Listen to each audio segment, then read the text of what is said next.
We will move to 29th question. 29th question says that a neutron, a proton, and an electron and an alpha particle enter a region of uniform magnetic field with the same velocities. The magnetic field is perpendicular to the direction of plane of paper. The track of particle are labeled in as in the figure. The electron follows the track. You need to calculate the electron follows. This is now C, and this is now D. This is now A, and this is now B. My dear students, the magnetic field is in this particular way. It is into the plane of paper. Okay, so this is the way of magnetic field. Am I right? Magnetic field is perpendicular to the direction directed into the plane of paper. Yes. So neutron is electrically neutral particle. So it is not at all having any effect of magnetic field. So it is now passing directly. So C is now path of neutron. Electron is negatively charged particle. So now we have to apply Fleming's left hand rule. The magnetic force in the electron will be towards right. Therefore it follows the track D. So magnetic force is now in this particular direction. So electron follow the track D. Proton and alpha particles are positively charged. That is why they are coming to the left side. Among the track A and B, one is of proton and the other one is of alpha particle. So we know the equation for radius, my dear students. Radius R is equal to mv divided by bq. So let us take the ratio, that is R alpha divided by Rp, which is equal to m alpha divided by mp into Qp divided by Q alpha.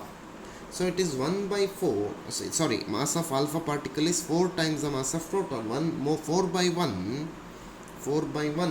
into 1 by 2, which is equal to now 2. That clearly indicates that radius of alpha is now greater than radius of proton.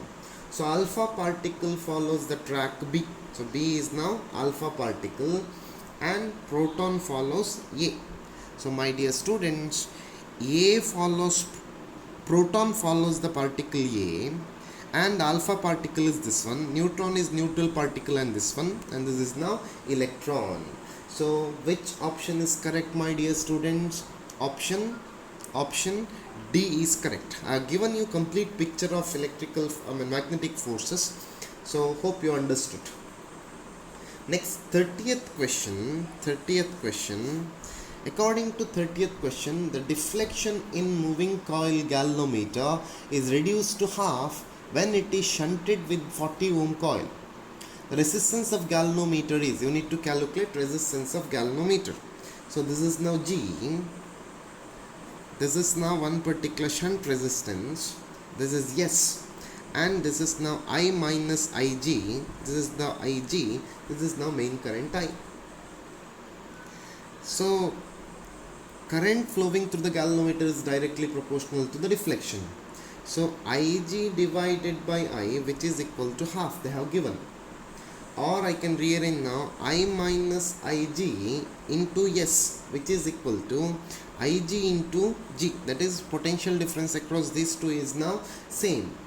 So it is now I minus Ig by I, or it is 1 minus Ig divided by I into S, which is equal to Ig by I into G.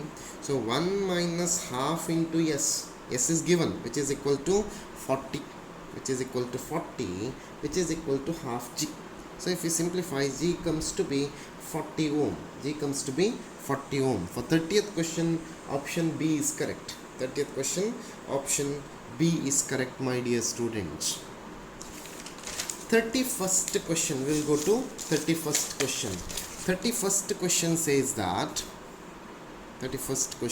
that a current of 2 by root 3 ampere produces a deflection of 60 degree in a tangent galvanometer.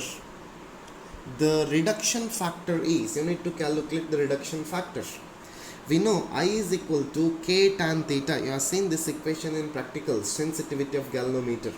K is reduction factor. So k becomes equal to now I by tan theta. I is given 2 by root 3 divided by tan 60. So 2 by root 3 divided by root 3, which is equal to 2 by 3. So reduction factor is now 2 by 3 ampere. So option B is correct for 31st question. Option B is correct, my dear students. 32. Question number 32, which says that magnetic field at a distance r from an infinitely long straight conductor carrying a steady current varies as. So magnetic field due to an infinitely long straight conductor carrying a steady current at a distance r is given by B is equal to mu naught divided by 4 pi into 2I divided by r. Or I can say that B is inversely proportional to radius. B is inversely proportional to distance. So option B is correct for 32nd question. Option B is correct.